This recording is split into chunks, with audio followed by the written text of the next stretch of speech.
नमस्कार. आजच्या आपल्या स्टोरीचे नाव आहे लाज. कथा अर्चना पाटील. बाबा मिठाई वाटा. का काय झालं? मला शिक्षिकेचा जॉब मिळालाय जवळच्याच गावात. ही तर खूप आनंदाची गोष्ट आहे. शेवटी माझी मुलगी जीवनात काहीतरी बनलीच. आज शाळेचा पहिला दिवस होता. मी खूप खुश आहे. माझे बाबाही माझ्यासोबत शाळेत आले आहेत.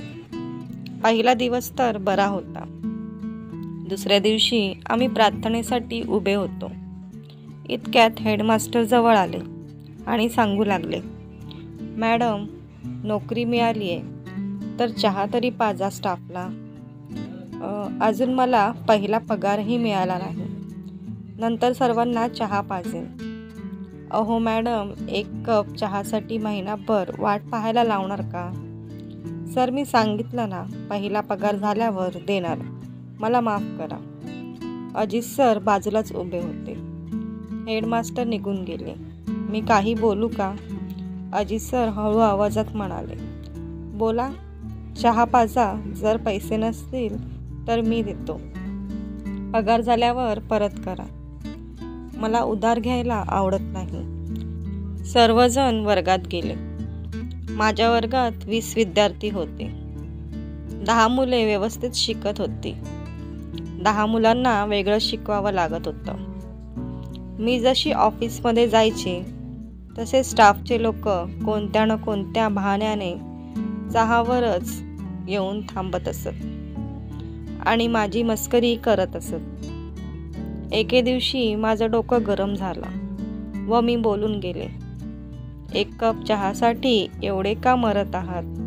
आता तर पहिल्या पगाराचा चहाही पाजणार नाही मी तुम्हाला. शाळेचे मिश्रा, गुप्ता, शर्मा आणि हेडमास्टर माझं उत्तर ऐकून क्रोधित झाले, पण कोणी काही बोलले नाही. पण माझ्या रोखठोक उत्तराने शाळेत माझ्या विरोधात राजकारण सुरू झाले. एके दिवशी मोठे साहेब अगरवाल सर शाळेत आले. साहेबांसाठी मिश्राजी पटकन नाश्ता घेऊन आले. मलाही ऑफिसमध्ये बोलवण्यात आले. मी सर्वांसाठी एक समोसा खाल्ला. अगरवाल सर जाताच हेडमास्टर 20 रुपये मागू लागले. एका समोसाचे 20 रुपये. मॅडम, गाडीला पेट्रोल नाही लागले का? गुप्ताजी म्हणाले. मी पटकन 20 रुपये काढून त्याच्या तोंडावर फेकले आणि माझ्या वर्गात गेले. माझ्या मागून अजित सरही माझ्या वर्गात आले. तुम्हाला पैशांचा प्रॉब्लेम आहे का? नाही का बरं?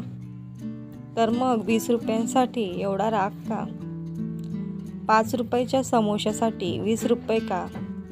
कारण मिश्रा, गुप्ता, शर्मा पैसे देणार नाहीत. ते आपल्याकडून वसूल करण्यात आले.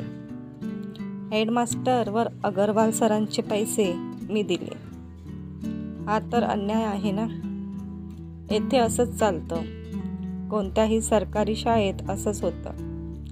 सिनियर लोक जसं सांगतात तसं करावं लागतं. तुम्ही अजून नवीन आहात. एका आठवड्यानंतर ऑफिसमधून ट्रेनिंगसाठी पत्र आलं. मला माहीत होतं मलाच पाठवलं जाणार. दुसऱ्या आठवड्यात पुन्हा ट्रेनिंगसाठी पत्र आलं. पुन्हा मलाच पाठवण्यात आलं. कधी एखादी मीटिंग असली की मलाच जावं लागायचं. वर्गात 20 मुले होती, परंतु केवळ 12 विद्यार्थी शाळेत येत होते. मी खूप वेळा त्यांच्या घरी जाऊन आले, परंतु तोपर्यंत त्यांना बोलवण्यासाठी कोणी जात नसे तोपर्यंत ते शाळेत येत नसत. ही रोजचीच गोष्ट होती. दर दिवशी त्या विद्यार्थ्यांना बोलवावं लागत असे. एके दिवशी माझ्या बाजूला राहणाऱ्या राजूची जुनी बॅग मी एका विद्यार्थिनीला दिली. पहिली आणि दुसरीच्या वर्गात ती शाळेत बसतच नव्हती. आपली पुस्तकांची पिशवी वर्गात ठेवून पळून जात असे.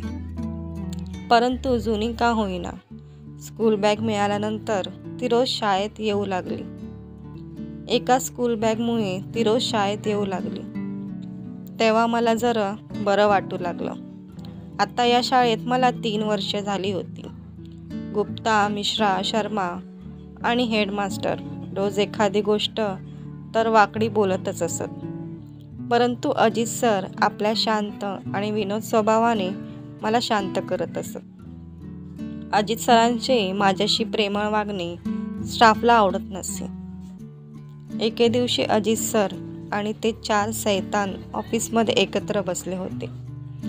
काय मग लग्न करायचा विचार आहे का मॅडमशी? नाही तर करूही नका. मॅडम आपल्या समाजाच्या नाहीत आणि शिवाय शाळेत लव्ह मॅरेजच्या नादात सस्पेंड व्हाल. टीचर लोकांना लव्ह मॅरेज करणे अलाउड नसते, माहीत आहे ना? अजित सर काहीच बोलले नाहीत, कारण मनातल्या मनात ते माझ्याशी लग्न करण्याची स्वप्न पाहत होते. एके दिवशी अगरवाल सर वर्गात आले. वर्गात मुले कमी होती. 20 मधील फक्त 15 विद्यार्थी. रोज तर येतात, आज मी आलोय म्हणून आली नाहीत का? तर मित्रांनो, पुढील भाग लवकरच येईल आणि स्टोरी आवडल्यास व्हिडिओला लाईक करा आणि चॅनलला सबस्क्राईब करायला विसरू नका.